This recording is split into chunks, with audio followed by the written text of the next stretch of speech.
สายฟรีเซิร์ฟเวอร์620มาอัปเดตพลังกันหน่อย ตอนนี้เราพลังอยู่ที่15,600,000เนาะเพิ่งอันดับกัน อันดับของเราอยู่ที่54ต่างคนดันพลังขนาดอันดับตกมาที่54เนาะจากของเราก็มีอ่ายังก็ว่าโคเคสึยูอาร์เนาะอีโฟยูอาร์2ตัวแล้วก็ก็สิมาอัปเดตว่ากระกวางแผน อัปเดตวางแผนก็สิจัดไปเลยตัวยูอาร์ตัวแรกราชาทะเลลึกจัดแน่นอนแล้วก็อาวุธน่าสิไปซุ่มเอาตอนได้ตอนดีเทิร์นได้อาวุธเพราะว่ามันขุมเลยขุมอยู่ทะเลลึกเอาอาวุธให้แต่ตัวอื่นก็ดีกว่าก็มีเบิ่งก่อน UR เนาะตอนนี้เรามีอยู่240ใบ45เห็นบ่เดือนหน้าต้นเดือนบวก42จากอันนั้น36ล็อกอินอีก4แล้วก็บิงโกอีก2เป็น6เป็น3เป็น42ก็เป็น287แล้วก็บวกอีก36287บวก36เป็น323นี่ก็ประมาณนี้ละมั้งแล้วก็วันที่15อีก36ก็สิมีตัวซอยนี่บอกอีก36บอกอีกเดี๋ยวบ่แม่นตอนนี้มีเนาะ245บวกอีก42บวกเท่ากับ287บวกอีกบางอย่างนี่มาบวก42เนาะ2บวกอีก36เท่ากับ232แล้วก็ตัวนี้แล้วก็จากตัวนี้อีก1 10 20 30 40บวก4เขา3บวก40เท่ากับ363ใบครบจบ2ตัวได้ทั้งทะเลลึกแล้วก็จักรพรรดิเด็กในเดือนเดียวกันกาติปั้นทะเลลึกก่อนให้ขึ้น5ดาวก็เป็นโตจักรพรรดิเด็กต่อขึ้น4ดาวแล้วก็มาปั่นG4ไว้ถ้าผ่านด่านทีมกับทีเฮาก็สิเป็นประมาณนี้เนาะอนาคตทีมเราก็จะเป็นประมาณนี้จักรพรรดิเด็กแทนคอแล้วก็ราชาทะเลลึกแทนตัวนี้ก็สิเป็นประมาณนี้ทีมเฮาก็สิจัดทีมการจัดทีมก็สิเป็นประมาณนี้สายพลังเฮาก็สิมาเป็นใส่ให้โจเซ่เพราะว่าโจเซ่จะคอมโบกับไอ้ G4 เพิ่มเม็ดเจมแล้วก็วันที่29คิงยูอาซัพพอร์ตหาล่างแหล่นี่โคตรยากเลย บ่มีสายฟรีเฮากับบ่ได้ดอกแต่ว่าผู้ใดก็สิเอาก็เติมคุ้มคิงผ่านด่านอีหยังก็ดีเบิดทีมเฮาก็สิเป็นประมาณนี้แล้วอนาคตของเราหลังจากจักรพรรดิเด็กไปเฮาก็ต้องเริ่มจากศูนย์ใหม่นับจากศูนย์เฮาก็สิเป็น2ค่ะไอ้นี่ครับก็สิได้อันนี้ก็สิได้มาหาก็สิเป็นสายอาวุธเนาะแล้วสายอาวุธกับสายพลังสายอาวุธกับสายพลังก็สิอาจจะเป็นใต้ดินแต่ว่าใต้ดินบ่ทันดอกเพราะว่าหลังจากไอ้ทะเลลึกปุ๊บก็สิเป็นฟุบุกิ ฟุบุกิฟุบุฟุบุกิอัศวินฟุบุกิอัศวินแล้วก็ใต้ดิน อาจจะได้ใต้ดิน อาจจะได้ใต้ดิน แต่ว่าสิบ่ได้ดวง เพราะว่าคันได้ดวงมากก็ต้องมาแทนกูก็ต้องมาแทนกูคิดซื้อแต่ว่าเฮาสิเอาใต้ดินมาแทนนี่เฮาสิบ่เล่นสายเฮาสิบ่เล่นสายสปีดเพราะว่าเฮาสิเล่นดันพลังเฮาสิเล่นดันพลังแล้วก็ผ่านด่านเฮ็ดพลังบ่เอาความเร็วเอาสิเป็นประมาณนี้ถ้าว่า510เฮาค่อยสิไปเล่นสาย PVP สายตบตีชาวบ้านอันนี้สายพี่เฮาก็เล่นอันนี้ไปก่อนก็สิเป็นประมาณนี้ตอนไอ้ราชาใต้ดินมาแล้วก็แต่ว่าดวงไปดวงกับอัศวินโหดขนาดตอนนี้ดวงกับอัศวินนะใต้ดินมาแต่ว่าก็คันบ่เอาใต้ดินก็สิเป็นซูนิกยาวๆสิจังซี่ก็สิเป็นดวงแม่นบ่ก็สิเป็นดวงมาแทนนี่ดวงมาแทน G4 แต่ก็คุ้มบ่ก็บ่ค่อยคุ้มปานใดเว้ยความคิดเจ้าของแล้วถ้าสายพลังบัดนี้กับสายอาวุธมันสิเป็นประมาณนี้ดีกว่าประมาณนี้เพราะว่าโกเคัตสึก็สิได้มอบโล่ตัวนี้ขึ้นนะพี่แล้วก็สิอันนี้แล้วก็สิเอาตัวดาเมจตีจังซี่บ่วะเอาไว้ใส่กันมันก็คือเก่าอะเนาะเพราะว่ามันมอบโล่แค่3-4ตัวหนึงกับมันเองมีโล่เด็กอยู่ดอกว่าก็สิช่วยได้ก็สิประมาณนี้ทีมของเราในอนาคตแต่ว่าก่อนดวงสิมาก็เราก็สิใส่ G4 ไปก่อน G4 เพิ่มเม็ดเจมเลือดประมาณนี้ทีมเรามาแน่นอนนี่คือราชาทะเลลึกแล้วก็จักรพรรดิเด็กเดือนหน้า2ตัวในเดือนเดียว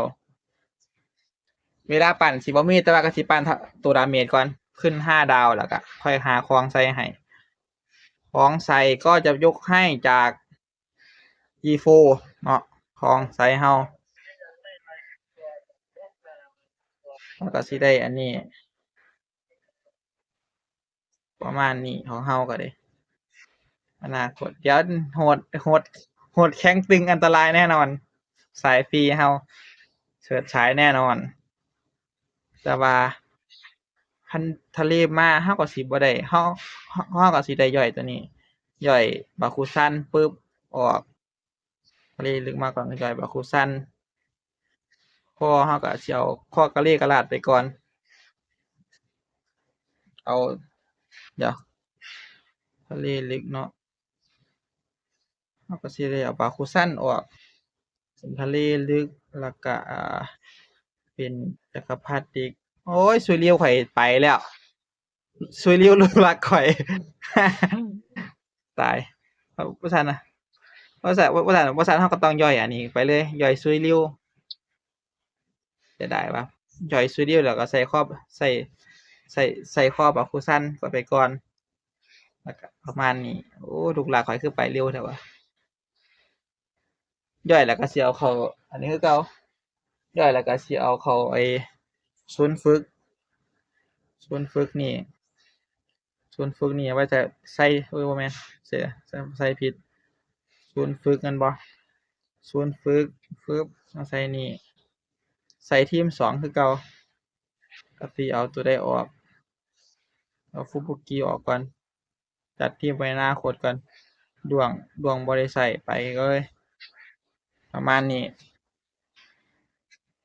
ทีมข้อยอนาคตสิเอาซุยดิวมาใส่นี่เตรียมตัวไว้แล้วไปเฮาวันนี้วิตีเฮาก็ยังพันได้ท่าของลุ้นผมเหลือลุ้นหัวใจทั่วไปสีทองอันเดียวแต่สุ่มออกแต่สารพัดสิว่าหยังชั่วข้อยสิครบรุ่นก็เลยอืแจ้งเตือนดีขนาดอันสิขึ้นฮอด พี่ปุ๊บเดี๋ยวค่อยมาดันพลังใหม่ไปเอาจะทีมตบตีชาวบ้านก่อนปุ๊บแล้วก็สิได้อันนี้มาไป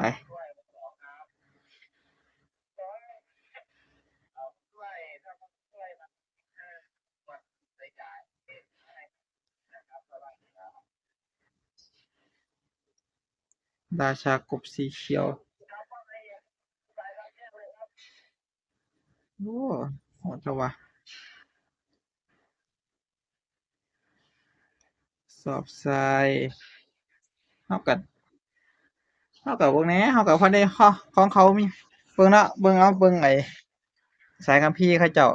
17-18 ล้านเอาเบิ่ง2 ตัวของเขาแต่ว่าข้อยต้องเอาใต้ดินว่ะเพื่อที่สิมาไอ้ลบอันนี้มาแก้ไอ้นี่มาแก้ไอ้ซอมบี้แมนอืมต้องเอาขึ้นออกแล้วต้องเอาต้องเอาที่นี่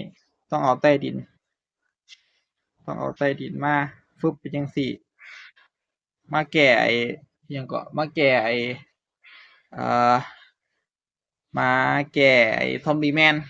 เพราะว่ามันค่อยสิบ่ได้เพิ่มก็ไอ้อันตีก็ค่อยสิบ่ได้เพิ่มลูกไฟอีกลูกหนึงเป็นก็สิเสียธรรมดาเพราะว่าเซตเราก็ต้องใส่เป็นพลังไฟอย่างเดียวพลังไฟ HP กับพลังไฟนินจาแล้วมีใส่บล็อกจักรจักรนินจาไปเอาก็ตบตีชาวบ้านก่อนนะอันนี้ก็สิได้อยู่มันละมั้งนี่ก็ไปแล้วอันนี้ก็เบิ่งแหน่โอ้นี่ไปละมั้งนี่เทิงแฟตเทิงอันนี้7 ล้านไหวบ่วะ7 ล้านนี่เอาว่าสิบ่ไหวเฮาว่าเอ้าทีมเฮาบ่ได้เอานั่นมาเอาเป็นหยังฟุบไล่อันตีไปโอ้ฮาคิราชันฮาคิราชันก็โหดขนาดเดี๋ยวฮาคิราชันเราต้องใส่คันเฮาอยากให้มันแห้งที่สุดแม่นบ่ให้มันแห้งที่สุดเราก็ต้องใส่ตัวนี้ไปฮาคิราชันรอเบิ่งก่อนนะโอ้หายเลยว่าเทื่อเดียว10 ล้านลองเบิ่งก่อนนะคุ้มกันส่วนลบเจอฮาคิราชันเฮาเข้าไปคอปูบอมฟึบแปดประกายแสงชุชุอื้อฮือ7 ล้านถึง5คีราชันไปเทื่อเดียวแตกชุแฟตของปันมาดีแท้วะไปโจมตีมาอีกฟึบฟับฟึบฟับฟึบชูเข้าไปโซนิกเอ้าเอาให้อันตีตัวนี้โอ้ยนี่มาปลุกนาฬิกาอีกแล้วฟึบชูเข้าไปฟึบตูมออกไปชูชูมาโบบอลกินกี้อีกบอลแอนตีซะเนาะจีโฟจีไฟข่อยนี่ฟึบชูเข้าไปตูมตูมคิงเอนจินบอกลูกไฟไป2จู่โจมดาวจรวดปุ้ยซื้อท่าดาวจรวดชุเข้าไปโอ้ยไหลโจมตีตะพือเลยโอ้ยฮาคิราชันข่อยบ่แตกเว้ยติดตัวนี้ย้อนอันนี้ละย้อนไอ้ชุเข้าไปย้อนไอ้บริจาคทีมดีๆนี่ละไปวันละชุเข้าไปคุณโอ้มีน่ะเนาะเขามีลบหลู่โอ้โหพอได้เห็นอย่างอยู่ตายแล้วโอ้ยจองห้องขนาดข่อยก็เลยชุกูจะซื้อข่อยแบบไล่โจมตีฟุบฟับ ชูตูมบอกไฟไป2ชูนุ่งมานี่ฟึบชูตูมเข้าไป7,500,000ชูตูนทะลวงไปขอทีใครทีค่าคิดติดสาหัสทุบนาไประเบิดอุ้มเอายังให้ระเบิดไทยโจมตีก่อนโชว์เข้าไประเบิดตูมบอเป็นหยังโอ้โหโหดขนาดโชว์เข้าไปอีโคโนมีตายแล้วโคเคซื้อคอยถึงรุมสกรรม โชว์เข้าไปฟุบฟับตูมเข้าไปเรียบร้อยโอ้ยบอไหวว่ะบอไหวกับยุ่งอีเด้โคเคซื้อเนี่ยถึงลบลงลบโลเข้าไปโอเคครับคลิปนี้ก็พอแค่นี้ไปแล้วครับ